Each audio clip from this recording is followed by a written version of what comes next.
Esto es Subterfuge Radio.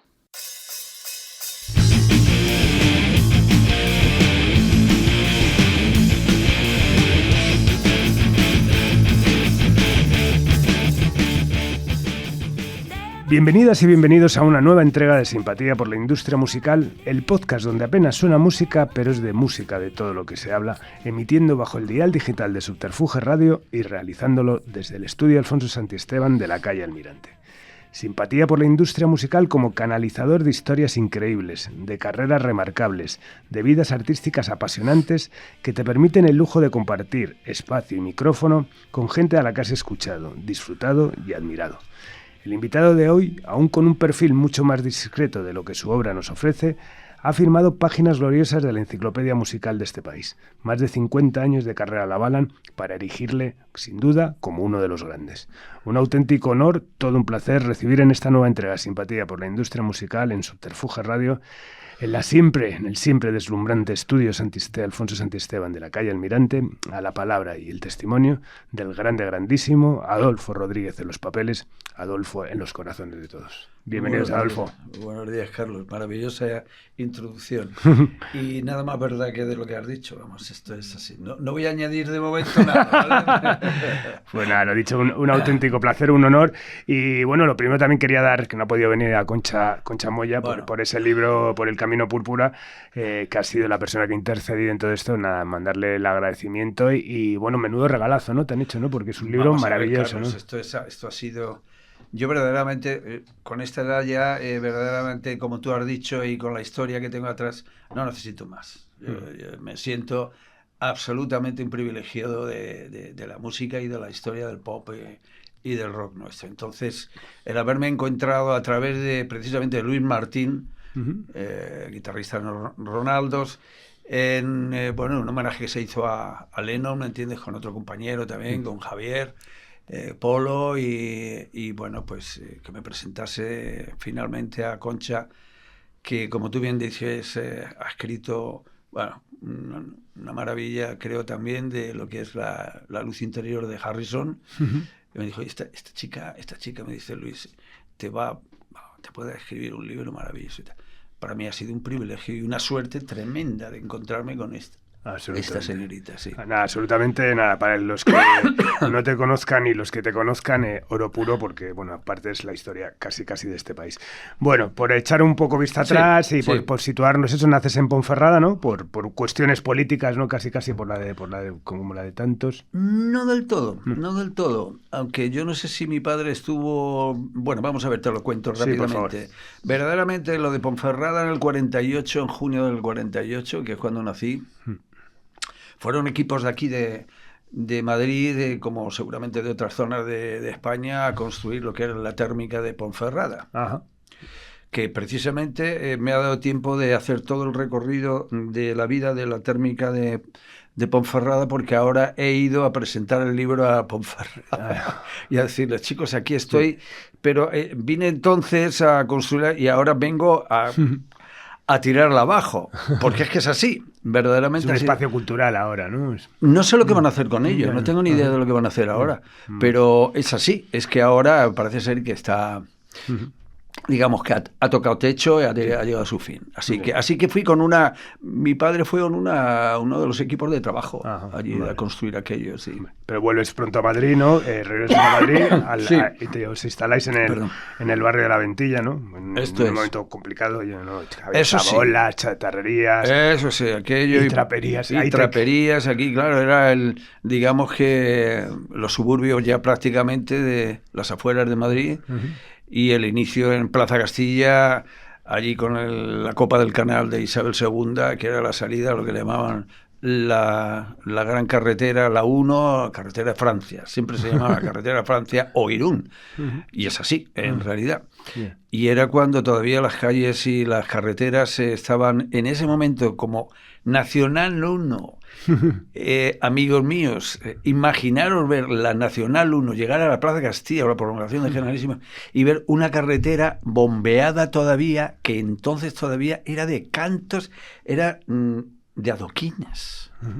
Vamos, eso es impresionante, tío. Los adoquines, que estos que estamos viendo a lo mejor por la Plaza Mayor en Madrid, que vas pisando, Pues eso era la Nacional 1, que no tenía ni línea en el centro ni nada, que aquello era, y claro, era campo todo, pero extenso.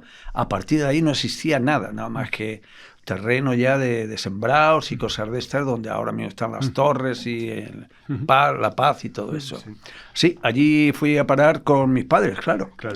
¿Y cómo te da por aprender a tocar la guitarra en un contexto social tan complicado? Que casi la gente era más a ver cómo salía adelante, ¿no? Que tú... Sí, bueno, vamos a ver. En realidad, en aquella época, todos sabemos, Carlos, que era la iglesia de hermanos, los colegios de jesuitas y todo. La gente que estaba, la educación estaba, en la formación estaba en manos de ellos. Uh-huh. Y bueno, yo caí allí en la Ventilla, en el San Francisco Javier, en el Padre Piquer, en un colegio, pues bueno, de chicos, de niños, de chiquitines, y ahí la gran suerte que tuve, en realidad, porque tengo que decir que es la gran suerte, al margen de que yo era muy mal estudiante, yo he sido un tremendo mal. Lo que había era que lo que te ofrecían era un coro y una rondalla, porque todos los colegios estos de curas se dedicaban al deporte, muchos de ellos, y los maristas también, bueno, mucha gente, ¿no? Y ahí me metí yo tanto en el coro como en la rondalla, ¿no? Y aquello fue mi suerte de futuro, realmente, ¿no? Ahí con 10 añitos, quiero decirte, porque antes de eso había otro colegio donde ibas con tu babis y esto, que eran los preescolares, estos que era, vamos, que estábamos enfrente en un colegio de las monjitas que todavía existe por allí, en la calle, vamos, en lo que es la Ventilla, que era, ahí nos llamaban los cagones, porque éramos, pues eso, unos cagoncillos, eran unos chavalillos pequeñitos, pero una época entrañable, y ese colegio concretamente le tengo mucho cariño porque yo todavía vivo por allí, tengo mi piso por allí, bueno, que todo aquello lógicamente han cambiado, ya han construido la avenida de Asturias que te llega hasta La Vaguada y toda esta historia, ¿no? Y allí es donde crecí, y de ahí de salir realmente de ese colegio. Y tengo un muy buen recuerdo de aquella época y del padre Murga, porque el padre Murga era una figura, era verdaderamente un sacerdote que le gustaba el deporte y la música, y bueno, a los chavales nos tenía muy, muy, muy enganchados a todos. Muy bonito aquello. Qué bueno. Y esa es la base un poco también que te hace eso, pues que en el 65 con 17 años así montas tu primer grupo con el primer grupo Los Boing, sí. Los Boing, buenísimo. Sí. Y ahí es donde ya venimos oyendo ya los ecos de Torremolinos y lo que estaba pasando por allí.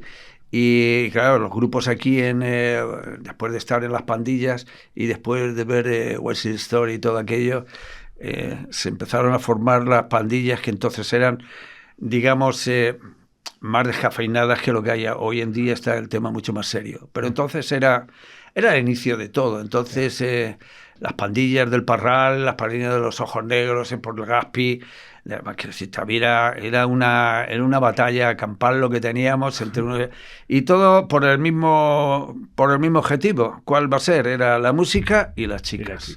No había más historia. Es que, y a ver, ¿para qué más? Quiero decirte, con eso ya se te llena el cupo, ¿me entiendes? De deseos, una maravilla.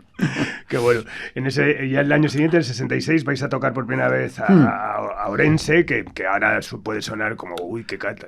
En ese momento salir a Orense, aparte de esa carretera infernal. A Lauria, exactamente, una sala de fiestas que desgraciadamente... Aquí, bueno, como va cambiando todo y bueno, desgraciadamente no va cambiando todo. Desafortunadamente va cambiando todo, vamos a decirlo así, de esta manera. Pero digo desgraciadamente porque Lauria era una sala insigne de allí, en el centro de Orense, donde, fíjate tú, lo que te voy a contar ahora mismo, era el primer sitio donde salí yo a tocar profesionalmente, pero ya con los Boing, antes de justo el mismo año que me iba para Torremolinos, ¿no? Y allí coincidimos con Salomé, fíjate tú, pero nada más ni nada menos que después ya me enteré quién es este hombre, este indio. Pues era un crooner de los americanos, ¿me entiendes? Que había venido allí a tocar, a cantar, y nadie lo conocía, ¿me entiendes? Y de alguna manera, pues bueno, era un sitio espectacular aquello, ¿no? Entonces para ir a tocar, Fue tremendo, con una aventura tremenda que, bueno, eso está ya en el libro, no, sí. Es muy larga de llegar allí. Sí, sí. Eso fue lo anterior a llegar a Torremolinos. Torremolinos que, bueno, en ese que era la Meca. Era la Meca de las libertades, ¿no? O sea, claro, era, vamos a ver, un oasis en España, ¿no? Era un oasis. España no tenía todavía, estaba todavía cercada por el tema político, de alguna manera, y gracias a, porque hay que decirlo, a los Estados Unidos, de alguna manera, que abren las bases en Rota, en Zaragoza, en Sevilla y todo esto, pues bueno, parece ser que llegaron a un acuerdo de decir, bueno, tenemos que tener aquí, en la zona, aquí en la costa, para dar esa impresión como mínimo, ¿me entiendes? De que hay una apertura, ha empezado una apertura para acercarse a Europa y al mundo, ¿no? Porque estábamos muy aislados, ¿no? Y efectivamente, aquello se convirtió en Torremolinos, que no era nada, no os podéis ni imaginar, es que si era más grande, yo creo que la Plaza Mayor de Madrid era más grande que Torremolinos. Y ahí estaba todo centrado, ¿no? Todos los clubs que había, Pasaje Pizarro, Begoña, todo eso. Y ahí venían los americanos a los fines de semana, los chicos, y bueno, y entre semana los que tenían permiso, con su MG y sus Alpine y todo esto, con lo que nosotros nos quedamos locos, nosotros que todavía no sabíamos lo que era un coche ni siquiera una guitarra en realidad en condiciones, ¿no? Y recalaban ellos allí en Torremolinos, igual que recaló también la Marina, la flota del Mediterráneo de Estados Unidos, fondeaba en Málaga, no en el puerto, estaba lógicamente, porque no había calaje para tanto, para estos buques, pero bueno, venían allí como hemos visto en las películas, vamos, venían a pasar el fin de semana con su policía militar y allí Torremolinos era una batalla campal entre blancos y negros, claro, aquello era lo típico, pero nos ocurrían cosas muy interesantes allí. Torremolinos fue verdaderamente un espaldarazo para nosotros tremendo el llegar con esa edad, pues yo llegar con 17 años allí, ¿qué te iba a contar, Vicente? Sí, absolutamente virgen de todo, de todo. Bueno, ahí conoces a Enrique Lozano, ¿no? Sí. Un músico malagueño que tenía una orquesta en malagueña, ¿no? Que se llamaban Exactamente, Los Íberos, que se llamaban Los Íberos. Y con él surge la idea de montar, ¿no? Correcto, yo había llegado allí con los Boeing, con este grupo, a Málaga, y bueno, y nada, andando, señores. Yo soy de los que me han dado Málaga, Torremolinos. He llegado andando. No llegué ni en tren, ni en autobús, ni en coche, ni nada.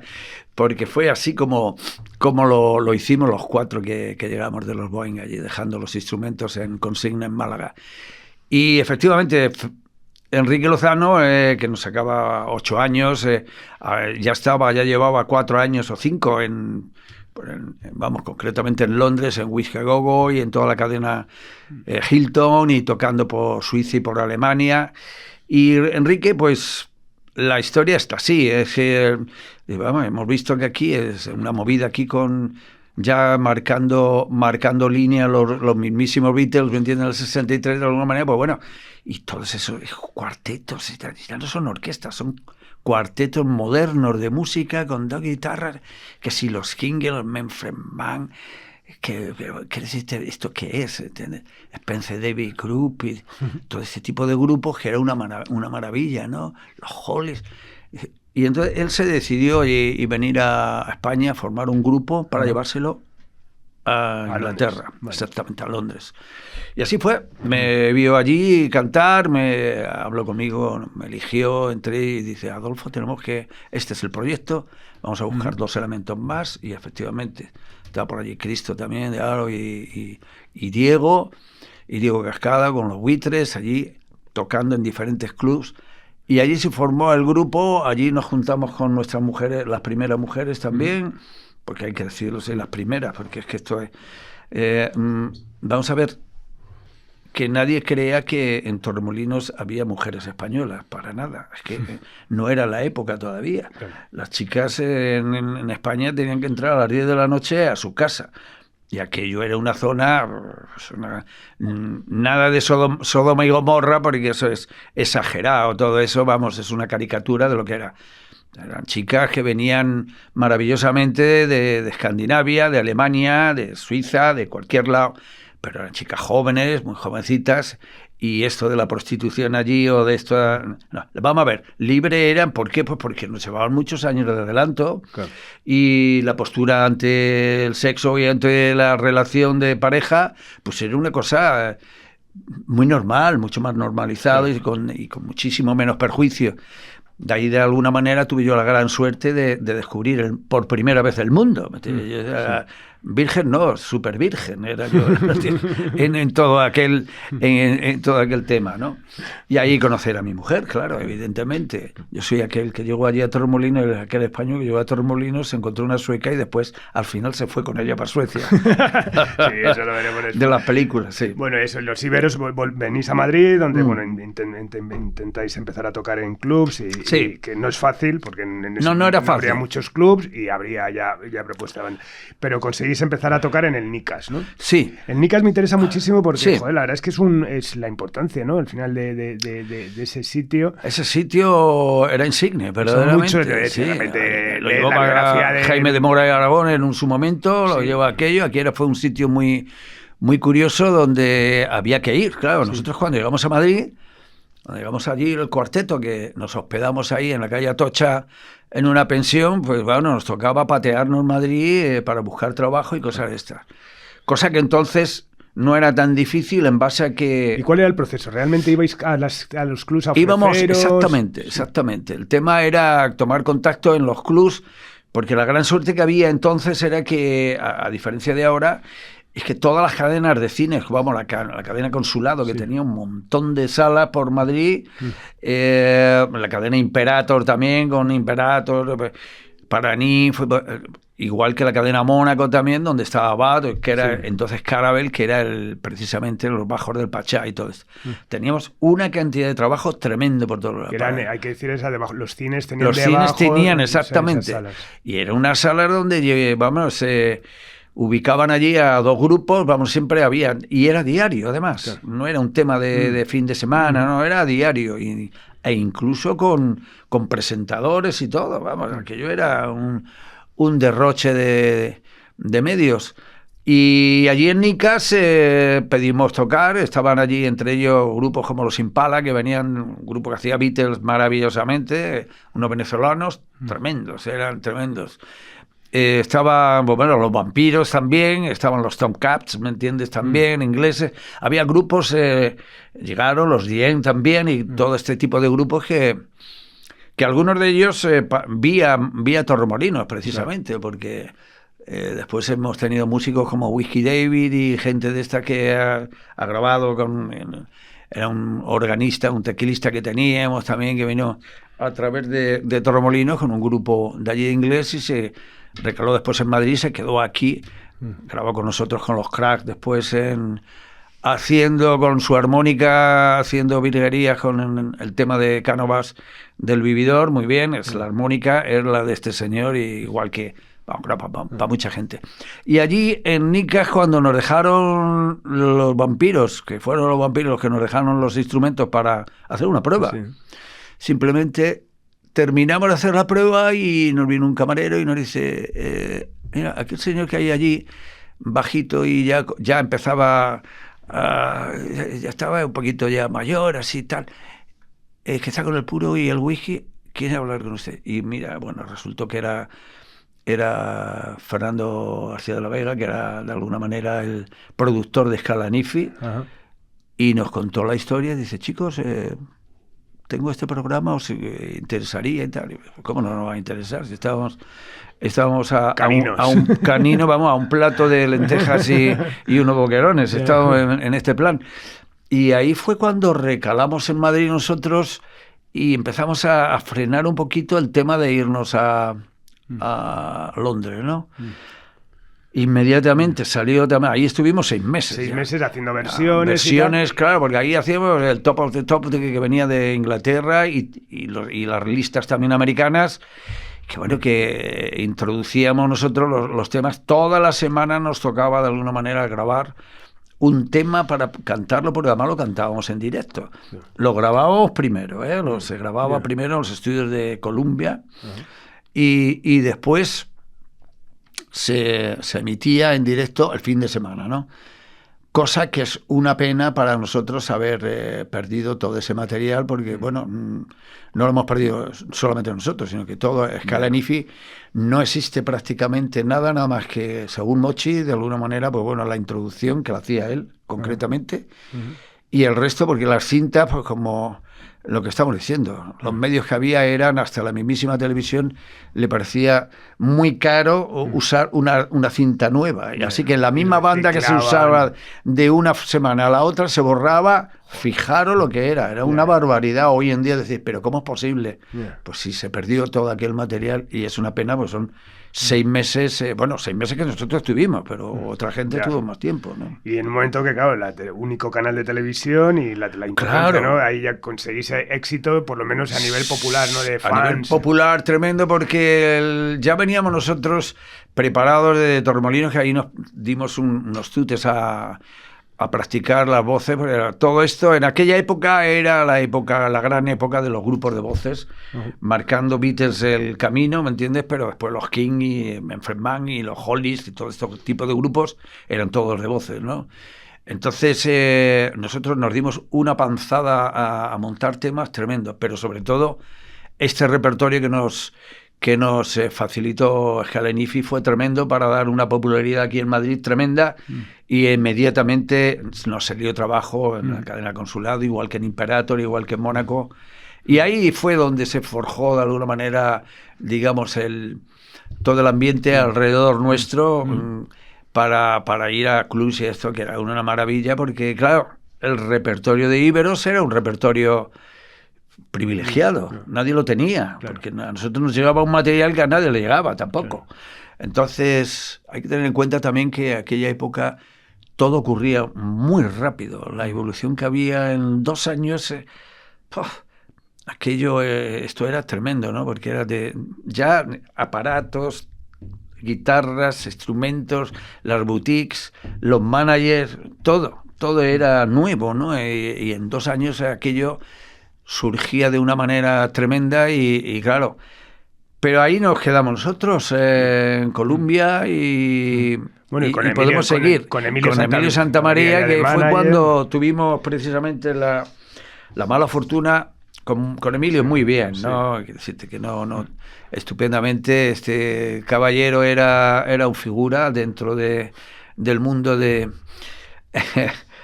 los managers, porque lo era, verdaderamente. Bueno, hay que tener en cuenta que él me sacó a mí ya de una comisaría en Barcelona, que fuimos allí a presentar también, a tocar allí, estaba también Julio Iglesias por medio, y bueno, tuvimos un percance en las Ramblas, que nos llevaron a la comisaría, porque entonces lo de los pantalones acampanados y el pelo largo, esto era una provocación directa, sin más, no era un tema visual, no hacía falta ni hablar.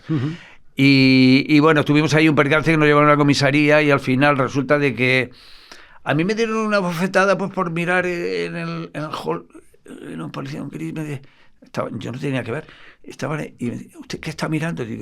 Y le contesté, sí, pues lo que me apetece, y me dio un tortazo el tipo, porque es que era una provocación, parece que lo del pelo y todo aquello era una provocación, y me tuvo que sacar Santamaría, ¿me entiendes? Porque ya todo se centró en... Estaba mirando por las fotografías de una Virgen, de Franco, de José Antonio, pero bueno, no había nada, no estaba pasando nada. Era estas cosas, ¿me entiendes? De los celos, de alguna manera, que... Como dice Peter Fonda, ¿me entiendes? En la película de Easy Rider, ¿me entiendes? Cuando se paran, van con las motos... y se paran en un bar y entran allí y al final se tienen que ir. O sea, nos han quedado todos mirando, vámonos de aquí porque aquí esto empieza, y terminan en la cuneta. Dice, pero bueno, ¿qué les hemos hecho? Dice, es que no les hemos hecho nada, pero estamos representando de alguna manera todo lo que a ellos les gustaría ser en ese momento, y les ha dado mucha rabia.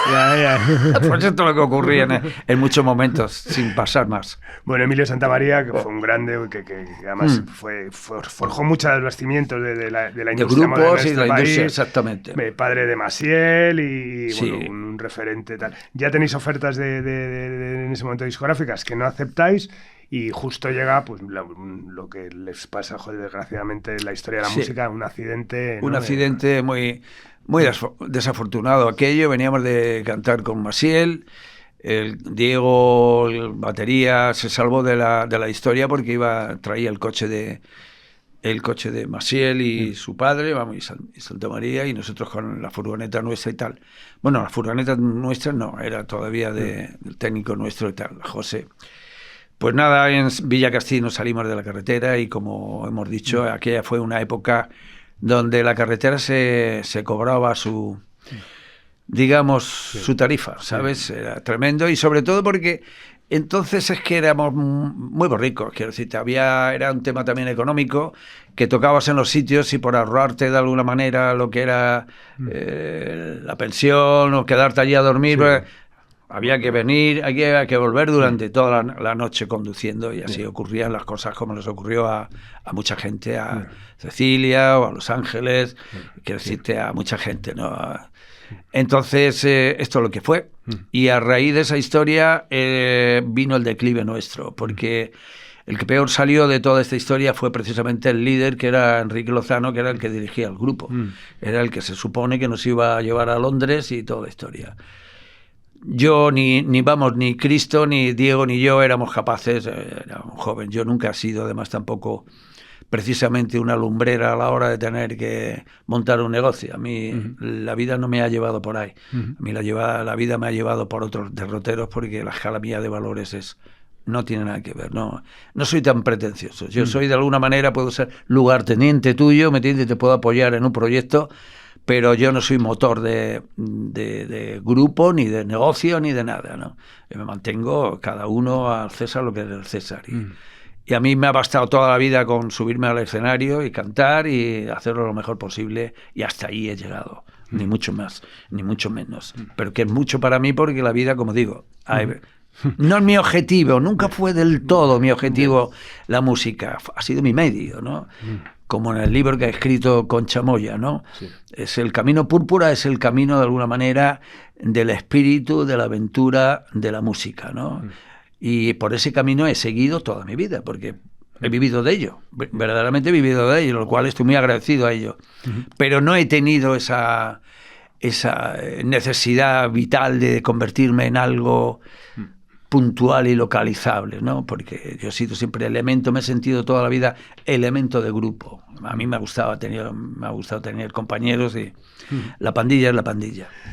Bueno, después de esos meses de recuperación, tenéis una oferta de Discos Columbia para grabar en Londres, que ibais solamente Enrique y tú, porque el sindicato de músicos británicos no permitía.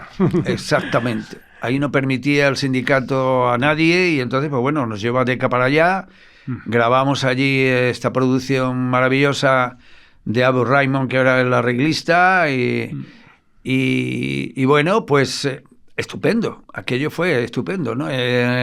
Pero claro, volvemos otra vez a lo mismo, eso era todo para grabar un disco en inglés que nos sirviese de alguna manera ahí a entrar en Londres, después esto, que después ya nos sirvió porque, bueno, también recalamos en España, y nos quedamos en España por el tema de la desgracia de Enrique y esto. Pero aquello fue una experiencia muy, muy buena y muy bonita, porque eran momentos todo, momentos todo de apertura a todos los niveles, y era algo que estábamos viviendo con una emoción y con una pasión y bueno, una intensidad tremenda, ¿no? Porque es que los 60 fue una cosa, algo que no era un tema solamente, el hilo musical era la música, ¿no? Pero lo que estaba ocurriendo internacionalmente era muy grande en todos los sentidos, y unía de alguna manera mucho a la juventud internacional, ¿no? Central, y eso lo veíamos cuando entrabas en contacto con ellos, ¿no? Con unos y con otros. Te enteras la historia de, bueno, Inglaterra, y me decía mi Concha, en aquella época los Beatles, digo, no me cuente la historia de Beatles, que esa ya me la sé yo, porque la he vivido paralelo yo en Torremolinos. Digo, si ellos han tenido la fortuna de llegar a más, esto me parece bien, pero digo, pero no más intensa que la mía, ¿sabes? Digo, porque es que lo que ocurría en Torremolinos no se lo imaginan ellos lo que era tampoco, así que yo no me imagino, igual que yo no me imagino la historia de ellos que bueno, que además estuvieron por España, lógicamente, cuando vinieron a filmar en Almería, ellos estuvieron en Torremolinos, que igual que los Animals, venía mucha gente a Torremolinos, era un sitio de interés internacional también para los músicos para investigar. Bueno, y surge también la oportunidad de participar en ese peliculón que es Un, dos, tres al escondite inglés. Bueno, sí, con Zulueta.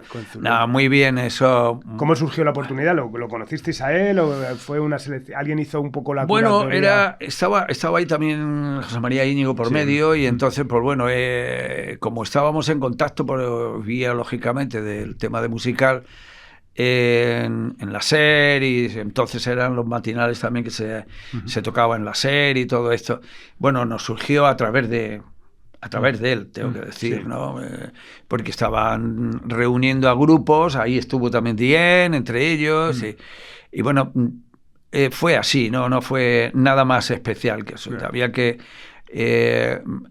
era la época también de las películas que nos llevaban de los inglesas y esto. Y Zulueta, yo creo que esa película es interesante en base a que no fue una película tan dedicada a un grupo ni esto. Fue una representación más de lo que estaba pasando alrededor en ese momento. Lo cual, pues es un poco la historia. Y eso es una parte muy interesante. Porque las otras películas ya pues tienen mucho que, bueno, pues representan o a los Bravos o a Mickey de los Tonys o, bueno, quiero decirte que lo que había, ¿no? Nosotros fue una fortuna de todas formas porque presentar ya el Hiding Behind, ¿me entiendes? Que empieza además así la película, precisamente, con Íñigo, con José María, ¿no? Entonces... no, fue una experiencia, pero también corta, porque no había guión para seguir. Claro. Era una argumentación más bien de los grupos en ese momento, del momento que estaba ocurriendo. Totalmente. Sí, pero muy bien. Bueno, en ese año convulso, Enrique decide abandonar los íberos, se va a Francia y tiempo después tomas tú el mando un poco, ¿no? Sí. Distintas formaciones, bueno, antes también, hablábamos antes de la carretera, lo que ha influido en la historia de la música, también hay otro factor que es el servicio militar, que también se cargó muchas carreras, muchas historias, ¿no? Y bueno, y es en el año 73 cuando los íberos publican su último single, ¿no? Efectivamente, sí, ahí ya por íberos había pasado a través por motivos lógicos obvios de que Enrique no podía estar en el escenario. Yo llegué a tener hasta 4 guitarristas diferentes, entre ellos pues te tengo que decir a un tal Jordi, que había estado un guitarrista buenísimo catalán, que estuvo con Pop Tops, venía él con su Stratocaster, aquello era... Ver un Stratocaster pues era una cosa como para alucinar para todos.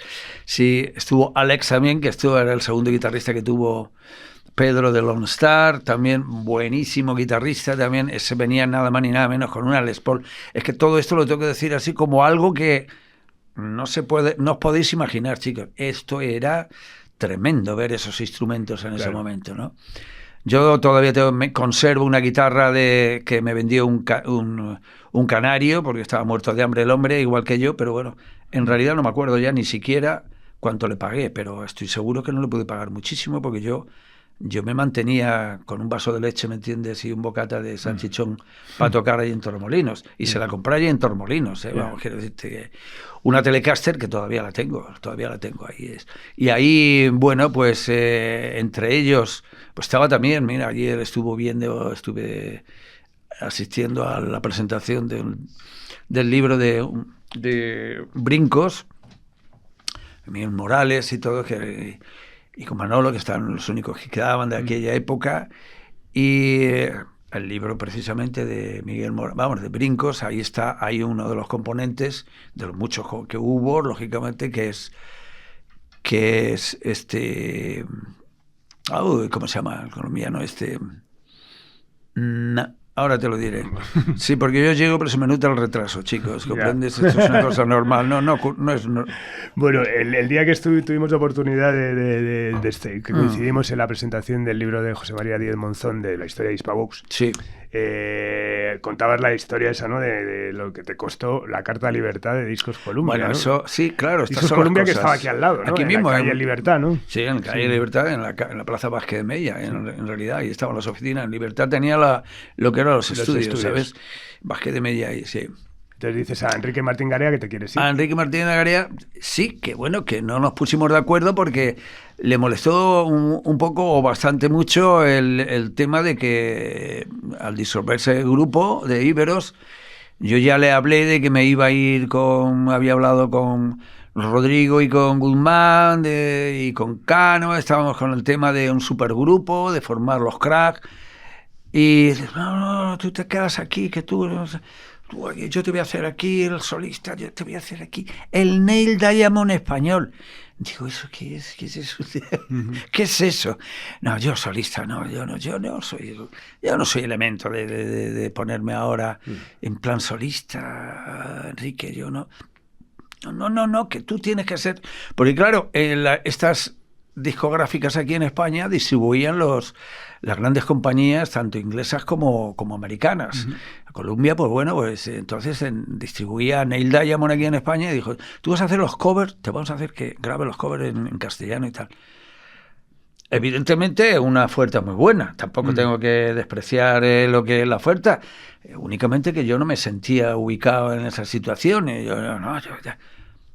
Y el tío le sentó tan mal que me dijo, bueno, pues... Y al final tuve que pagar 75.000 pesetas en letra, porque claro, es que 75.000 pesetas era lo que te costaba casi un piso, señores. Es que era una cosa tremenda en aquella época. Y me lo hizo pagar. Que de ahí también tengo que decir que Hispavox ya se podía haber estirado un poco, ¿me entiendes? De haber dicho, bueno, ya que vas a grabar con nosotros, te lo pagamos, te lo cubrimos.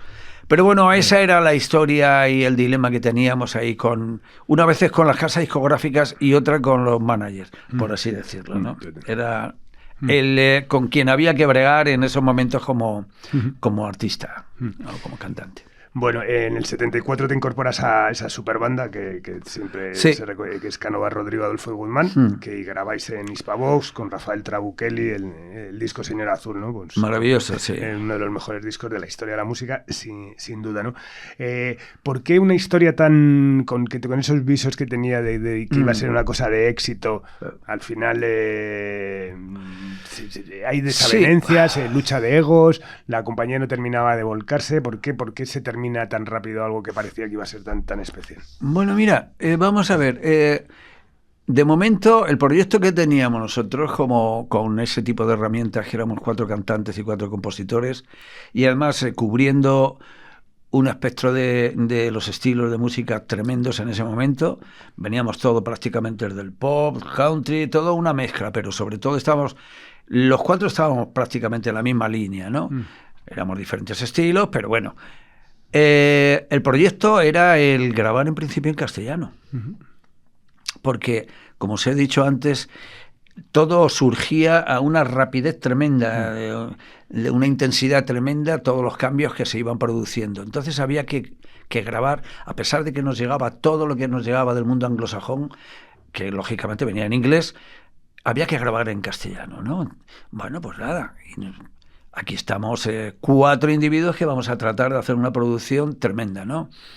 Y claro, la visión y la influencia que teníamos era toda anglosajona, ¿no? Sí. Aquí no existía, es que entonces no existía nada en España, más que el mundo del folclore que nos venía del sur de España y ya está, pero esa era otra historia.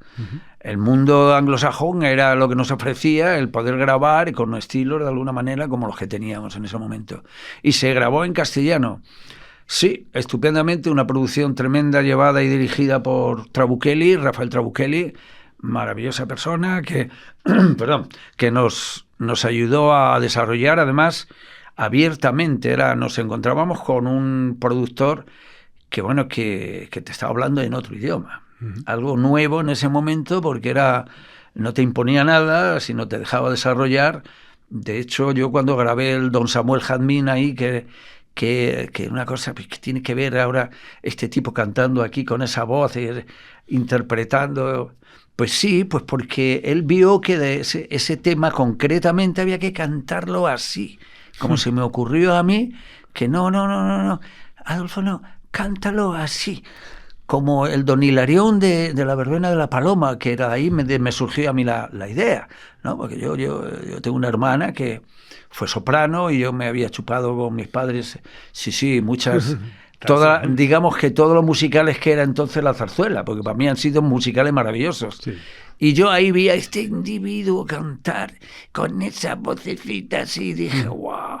Y Rodrigo clavó la letra a qué nivel, porque, señores, en Rodrigo tenemos que decir que teníamos, bueno, hacíamos letras todos, sí, todos, Guzmán, igual que Cano, pero Rodrigo es un ejemplar, de alguna manera, un privilegio haber tenido a este señor escribiendo. A mí me escribió mis músicas, eran todas escritas, la lírica, por Rodrigo, ¿no? Y es que este hombre era capaz de contarte una historia en 3 minutos de esa forma, la historia de un avaro, ¿me entiendes? Vamos, es una cosa tremenda en 3 minutos, y además de principio a fin y con todo el argumento y todo el sentido del mundo. Es decir, era un maravilloso escritor de letras, sobre todo para mí, ¿no? Tremendo. Y eso fue lo que nos ocurrió. Grabar, sí, pero ¿qué? Me has preguntado de alguna manera, ¿qué ocurrió con todo aquello un poco? Bueno, lo que ocurrió es que yo creo que íbamos un poquito por delante, porque si te fijas bien, la producción de Íberos, de los Crack, ni la primera, ni Queridos Compañeros, ni Los Blueses, ni nada, es una producción que no se dedicó al mundo comercial. Directamente no. Ahí no hay pasteleo de ningún tipo, ni postureo. Un tema tras otro, el que observe de alguna manera, tienen todos un argumento y todos tenían un sentido tremendo. Temas tanto de Cánovas como de Guzmán, todo.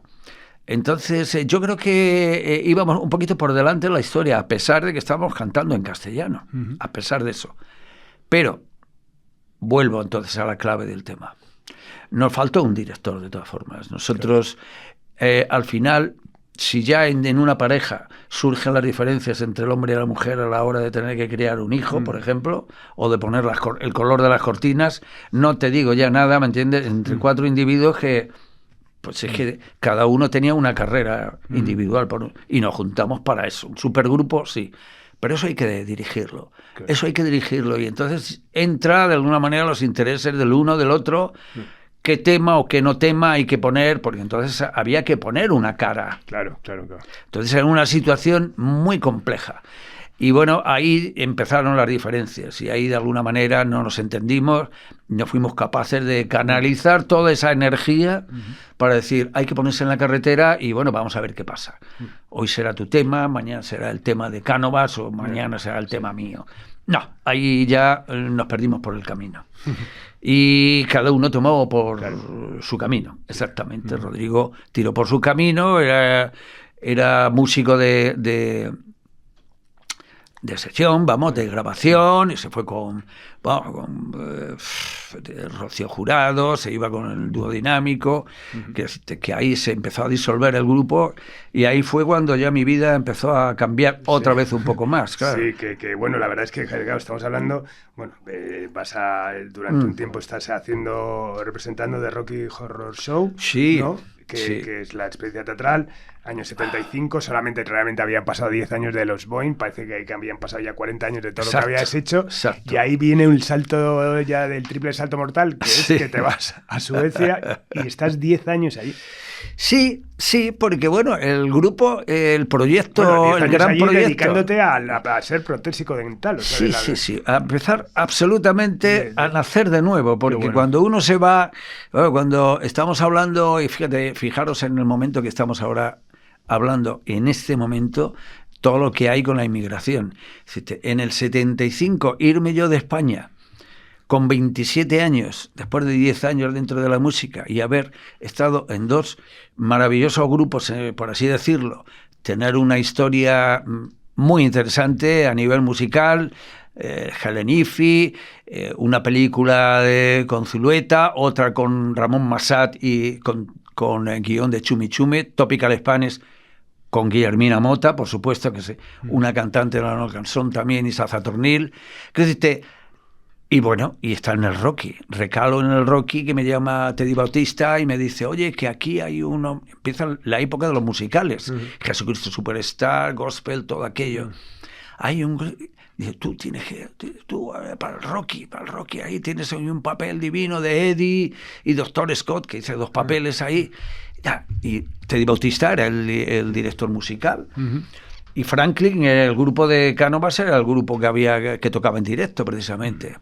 Ahí estábamos con Pedro Mari Sánchez, de Rocky, haciendo de Rocky, Alfonso Nadal, que era el Frankenstein, maravilloso, ya se ha ido, nos ha dejado también, pero tremendo, ¿eh? No tenía nada que envidiar al original, ¿me entiendes?, en Inglaterra, no. Y bueno, y Mayra Gómez también salió de ahí, precisamente. Y ahí un año entero, del acabar la grabación de Señor Azul y estar del 74 al 75, 2 meses antes de fallecer el caudillo, terminó ya el Rocky. ¿Función diaria, supongo? Sí, función diaria. 2, incluso. 2 funciones, sí, ¿no? Sí. Fue un tute curiosísimo. Y ahí fue cuando yo la dije a mi señora esposa, Marian, nos vamos para Suecia. Pues yo tenía mucho interés en conocer, lógicamente, con 27 años, conocer otro mundo, ¿no? Y yo me fui con toda la ilusión del mundo para ese país, que me venía los ecos de Super París, ¿me entiendes? Esto es la otra cara de la moneda, y efectivamente era la otra cara de la moneda, para mí tremenda. Una gran experiencia de nacer de nuevo con 27 años en un país donde me ofreció todo lo que aquí no me habían ofrecido, pues bueno, pues obvio, porque estábamos a otro nivel y todo esto, ¿no? Y eso fue una gran experiencia, ¿no?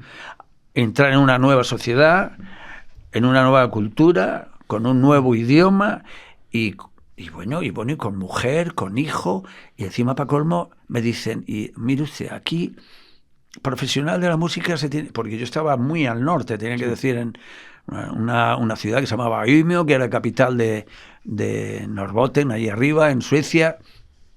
Me dijeron, usted si quiere seguir como músico profesional, se tiene que ir a Estocolmo, a Gotemburgo o a Malmö. Y yo no me podía ir a esos sitios porque habíamos tenido un niño, estábamos allí en el pueblo en la ciudad de mi mujer, y dije, pero no se preocupe, que le podemos preparar le enseñamos otro oficio, ¿no? Otra profesión y tal. Y a todo aquello me sonaba a mí, todo esto un año después de estar allí aprendiendo sueco, claro. Aquí no te dan un trabajo hasta que no sabes el idioma. Claro. Por lo menos hasta que no te puedes defender con él. Fluido, tienes que hablarlo de una manera fluida.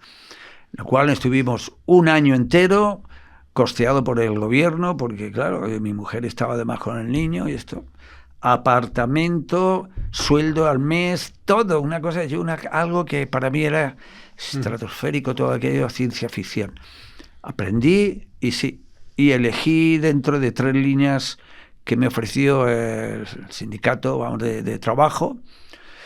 Me ofrecieron diferentes líneas y yo, en una de ellas, que estabas una semana in situ allí viendo a ver cómo te sentías, pues dije, pues entré en un laboratorio de prótesis dental allí, que era una maravilla. Aquí yo veo, joder, madre mía, 50 empleados allí, chicos, chicas, y un ambiente fenomenal. Me trataron divinamente, al espagueti que venía del sur de Europa, ¿me entiendes? Y me hice con el tema, y entre una cosa y la otra yo me vi moviendo escayolas, chicos, allí moviendo escayolas con una bata blanca y diciéndome, madre mía, si me viesen ahora mismo alguno por el ojo de la cerradura en España, este loco, ¿qué hace aquí moviendo escayola? Así fue.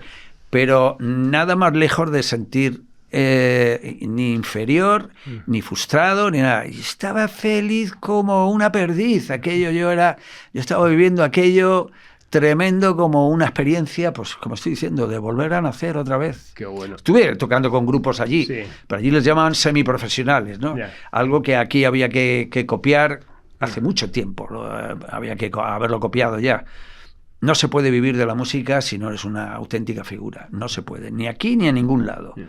Entonces esto es algo que bueno, yo lamento de alguna manera para muchos de mis colegas que se han quedado más por el camino, cuidado. Ahora ya la gente, las generaciones nuevas han entendido que esto es muy serio, ¿no? Esto de querer vivir de esta profesión tan maravillosa, ¿no?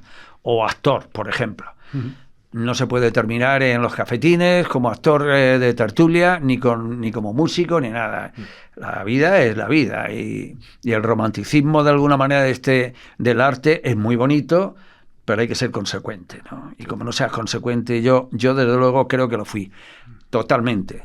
Yo nunca renuncié a la música, allí estuve con 2 grupos, pero eran semiprofesionales. O sea, y por placer total. Bueno, y que casi 10 años estás allí, o sea que... Claro, 10 hasta años, que, sí. Hasta que en el 84... me vino Rodrigo. Rodrigo García, claro, o sea, lo que se podía solucionar ahora vía un mail, ahí tuvo que ir en persona. Tuve que venir en persona, ¿me entiendes?, a convencerme de que había aquí algo que se llamaba la gran movida madrileña. Yo no sabía ni lo que era aquello ni nada, pero dice, mira, niño, tú te tienes que venir ya, porque Spavox nos ofrecen grabar otra vez, y nosotros estamos que la gente está diciendo, ¿dónde está esta gente? Pues nada. Y me convenció, y todo un proyecto que tenía yo de vida ya, porque yo todavía no era mi momento para volverme a España, ni mucho menos, no, porque yo tenía me habían ofrecido la posibilidad de convertirme en profesor de 2 asignaturas allí, oficial y todo, con el castellano y con la música, y me quedé con 3 años allí, eran 5 años para lo que era la educación general, no eran estudios superiores, ni mucho menos, pero bueno, me hubiera hecho directamente, pues bueno, profesional de la enseñanza allí. Podía haber estado aquí en España, después en las escuelas escandinavas como oficial, como profesor oficial. Y me vine a España con Rodrigo y con Cánovas y con Guzmán. Grabamos con mi hijo y con mi mujer, con Marianne Engvall y el señor Estefan Rodríguez, que anda por ahí. Y que es mi hijo, claro. Y yo venía muy ilusionado, porque he sido, como he dicho al principio, elemento de grupo toda la vida. A mí el proyecto de los grupos ha sido una cosa tremenda. Y además, como aquello en el 74, 75 no fue una broma cuando nos juntamos los 4 para lanzar el paralelo a Crosby, Stills, Nash y Young, ¿me entiendes? Que nos decían de los Crack. Me vine directamente a decir, no, vale, yo no voy a renunciar a esa historia. Pero lamentablemente otra vez recalamos en los problemas de siempre. En los mismos errores tropezamos, y a mí no me fue precisamente muy bien al principio, porque terminé verdaderamente arruinando a la familia, que es muy fuerte decirlo, pero es así.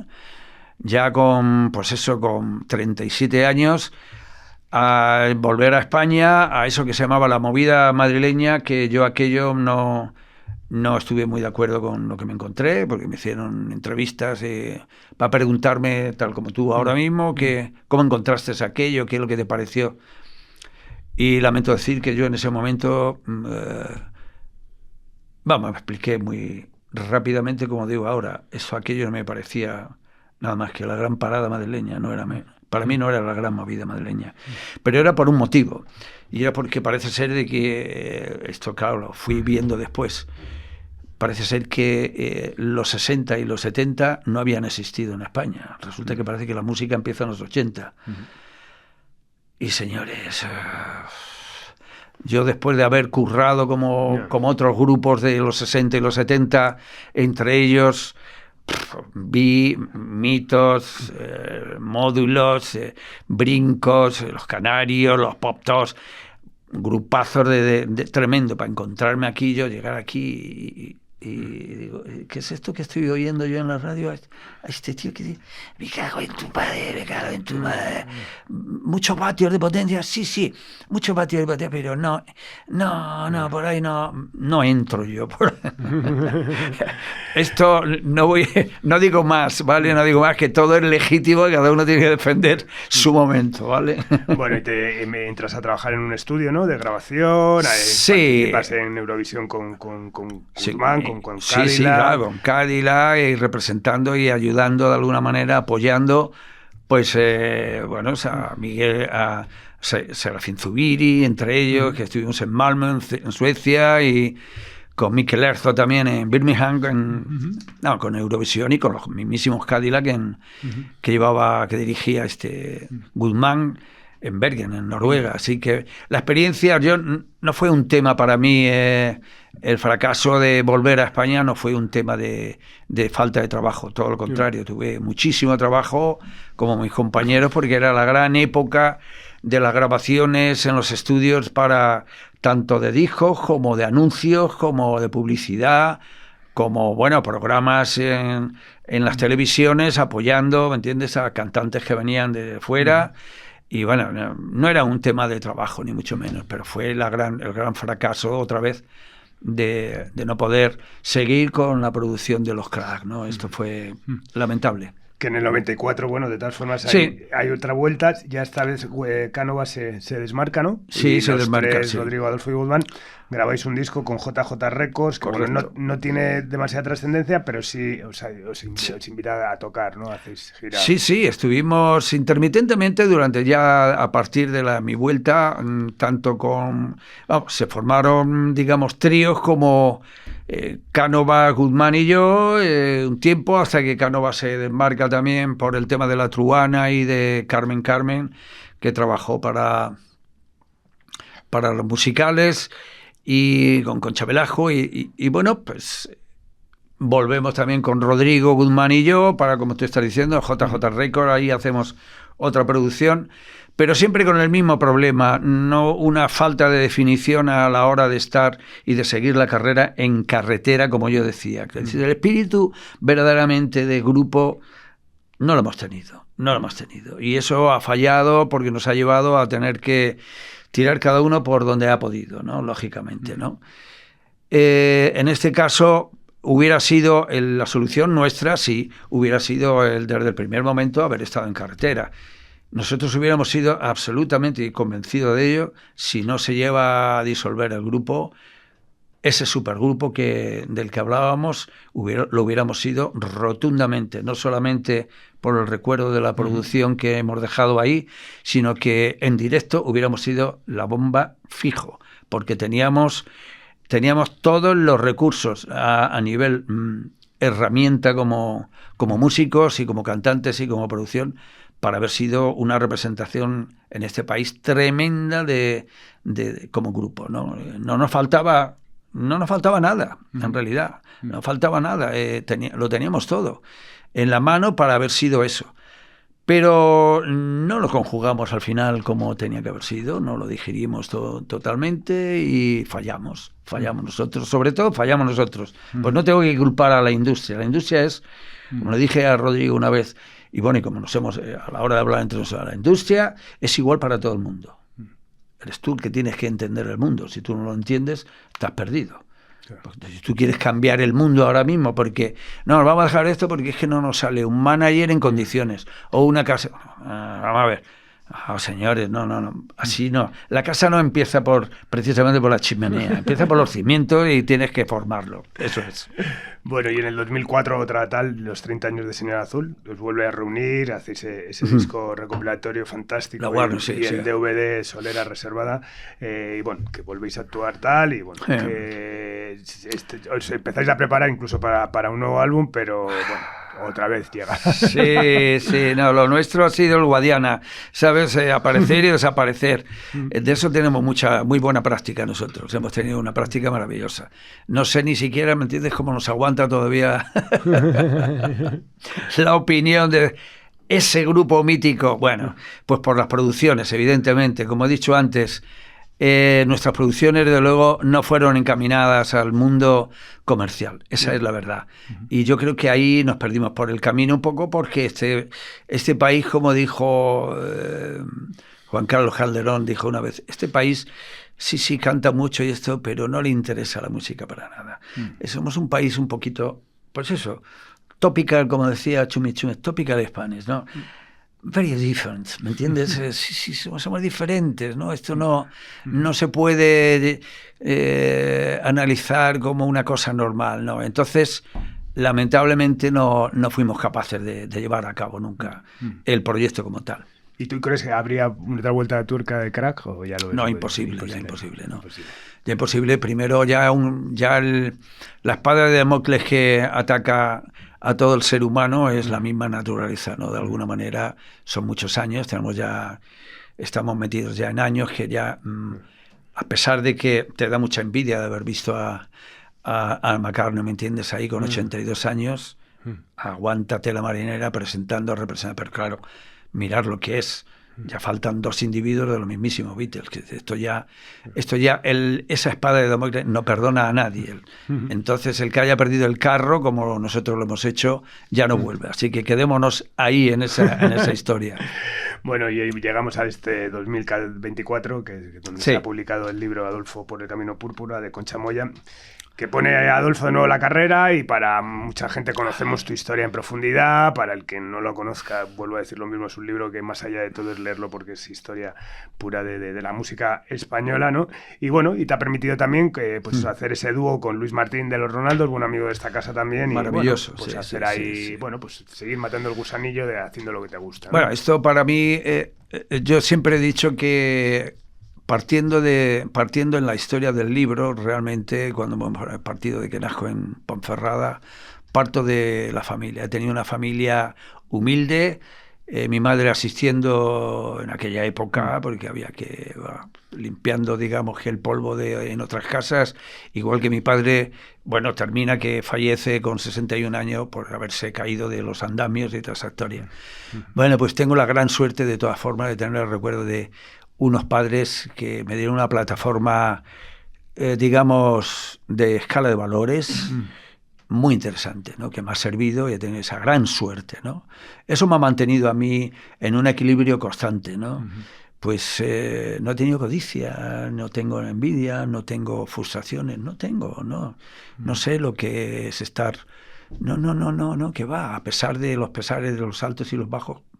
¿No? Entendí, me ayudaron a entender que la vida no es ni blanco ni negro, como decimos, no black and white, ¿me entiendes? Ni mucho menos. La vida es una de cal y otra de arena. Y yo me he conservado y me he mantenido muy bien, siempre con mucha ilusión, ¿no? Igual que me fui con 27 años para Suecia, volví, a pesar de que me costó a los 5 años la separación ya con mi mujer y una ruina absoluta en la familia. No, la ilusión por la vida es un privilegio lo considero así, estar en este planeta, y lo he considerado siempre y lo sigo considerando. Es lo que me mantiene de alguna manera, como escribe Concha Moya en el libro, y como estamos tanto Luis como Concha y yo, ¿me entiendes? Hemos dado forma a esta historia, de esta unión maravillosa que le ha dado forma Concha a unos niveles tremendos, de contextualizar de alguna manera la historia del pop y del rock un poco en España a través del Camino Púrpura. Dice, chicos, conservar de alguna manera el espíritu de la aventura de la vida y seguir andando por el Camino Púrpura, que allí nos vamos a reunir todos, en el país de nunca jamás de Peter Pan. Ahí nos vamos a reunir. Sí, una maravilla. Totalmente. Sí. Bueno, normalmente, Adolfo, termino con una pregunta recurrente, que es, pues ¿quiénes han sido tus referentes dentro de la industria musical? Bueno, pues si ahora tienes la oportunidad de poder agradecer a alguien, pues mira, gracias a esta persona, pues estoy aquí casi, ¿no? Pues tengo que volver otra vez, de verdad, tengo que volver a mis padres, porque tendría que ser al tío Chingala, al abuelo Chingala, el padre de mi madre, que es de Colmenar Viejo. Este hombre es la sangre, digamos, la línea musical me viene a mí a través de mi abuelo, ¿no? De mi abuelo, que era guitarrista, bailador, cómico, era todo. Y escribía letras como en el hospital de Cádiz hay un hombre con viruela, cosas de... Bueno, total, esto me ha venido por ahí. A mi madre la vino por ahí porque también era cantante que se la quiso llevar la argentinita en su momento. Como jovencita, una cantante, y después mi hermana directamente con Amadeo Vivos, en la zarzuela, y a mí me ha venido a través de esa historia. Hay que agradecérselo al abuelo en principio, que es, digamos, la línea. Si tenemos que ir más adelante, ¿a quién? Pues al mismísimo momento de haber vivido el momento tan especial que hubo en los 60, esta apertura de alguna manera social y esta apertura después de la guerra que hubo aquí. Yo resulta que nazco en el 48 cuando acaba la Segunda Guerra Mundial. Yo no sé, España era una apertura a todo.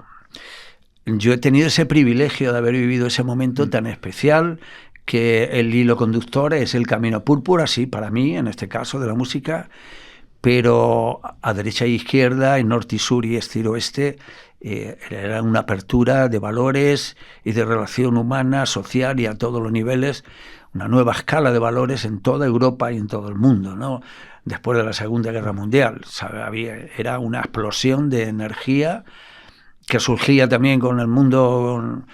con el movimiento verde y con el mayo del 68 en París, tremendo, ¿no? Entonces era una ebullición emocional para la juventud, era una ilusión tremenda aquí. Bueno, tanto era eso que bueno, yo he llegado a vivir momentos de ciencia ficción, señores, momentos de decir, esto de la psicodelia, que es, imaginaros que había gente que con el tema de la hierba famosa, ¿no?, que nos entró y que había que... Bueno, yo estaba en reuniones que el personal estaba flotando en el aire, estaban esperando que llegasen los extraterrestres, Era una cantidad de gente colgada tremenda, ¿no? Pero era por el éxtasis de la emoción y de la ilusión de lo que estaba pasando, lo que se estaba viviendo, que era, pues eso, el éxtasis general, como cuando ves en un partido un equipo de fútbol o cuando se está viendo a McCartney, es un éxtasis colectivo que estaba surgiendo, ¿no?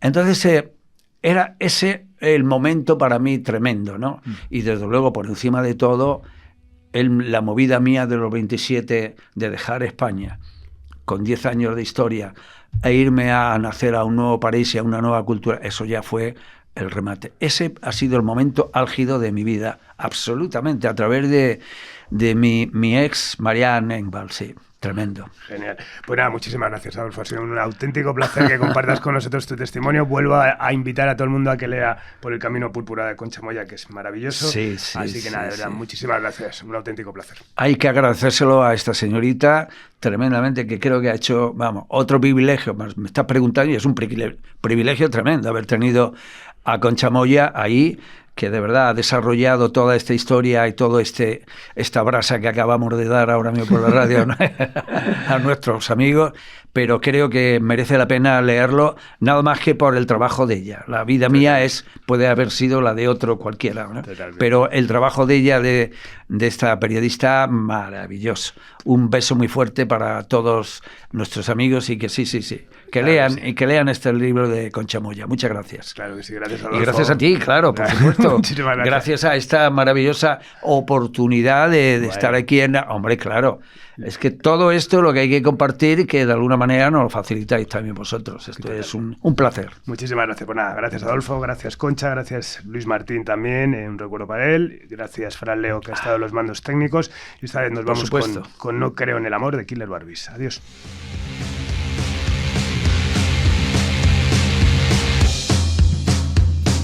No creo en el amor. No creo en el amor. No.